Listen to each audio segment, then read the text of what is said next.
Opinion surveys have shown that Nikki Haley, a Republican candidate for president, is gaining support from wealthy, college-educated suburban professionals who are fed up with Donald Trump's divisive remarks and legal issues. Proponents and opponents of the former South Carolina governor agree that she needs to broaden her coalition if she is to advance farther and have a genuine chance of defeating Trump in the 2024 Republican primary. According to 8 pollsters and strategists Reuters spoke with, this entails drawing in more voters who are middle class or working class, reside in rural areas, or do not hold college degrees. While some are independent, others are connected to the Haley nomination campaign. Haley has been visiting Trump-friendly areas of Iowa ahead of the Republican nominating kickoff on January 15. During her campaign tour in December, she passed through a strongly conservative region near the state's northern border. In an effort to increase her name recognition and appeal to a wider audience, she also established the Farmers for Nikki group in November. Her campaign and its supporters have also flooded rural areas with advertisements. This month, Haley talked of her upbringing in a small South Carolina town with just 2 traffic signals, both in a Spirit Lake barn with hand-hewn wooden beams and at a restaurant in Clear Lake with a giant mounted bison skull. "My childhood home was very similar to Iowa," Haley said to a gathering in the town of Sioux Center. "I grew up playing in a cotton field and in a dairy farm." She spoke extensively about the inadequacies of the public healthcare system for veterans in the United States, which primarily serves rural residents. She has been criticizing Trump more recently, claiming that his chaotic and polarizing management style makes him ineffective, but she did not mention the former president much while on the trail. With almost 50% of the vote, Trump leads his Republican opponents in Iowa, according to polls. Haley, the former UN ambassador under Trump, trails Florida Governor Ron DeSantis by just a narrow margin. In recent weeks, her numbers have increased while DeSantis's, who was once thought to pose a significant danger to Trump, has failed.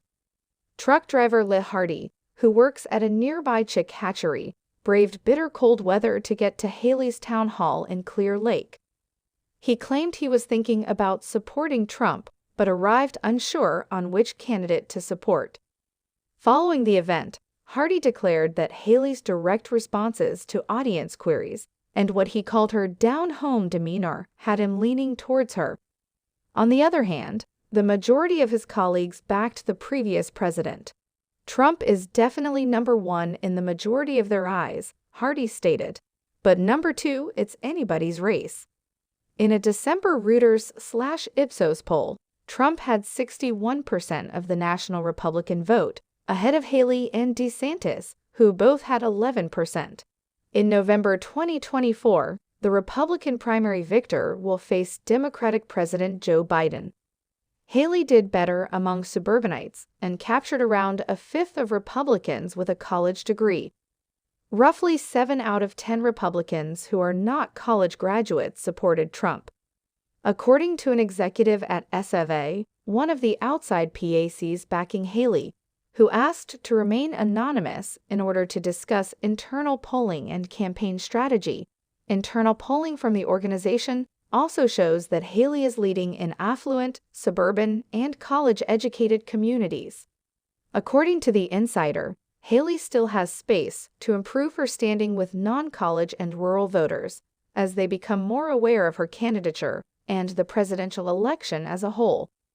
According to reports filed with the Federal Election Commission, since late September, when Haley started to garner support from some wealthy donors, and mid-December, SFA has spent more than $25 million on advertisements and mailings supporting her bid for the White House.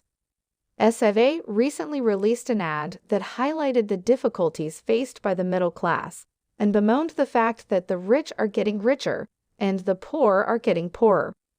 According to campaign spokesperson Olivia Perez-Cubas, Nikki isn't taking any voter for granted.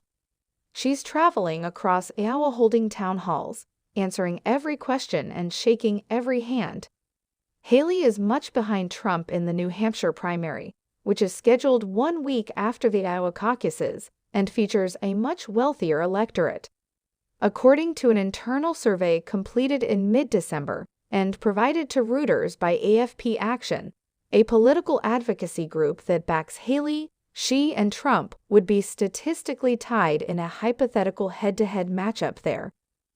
Campaign officials supporting DeSantis claim that if Haley had to face Trump one-on-one, she would not succeed because supporters who still have admiration for the former president will not find her appeal.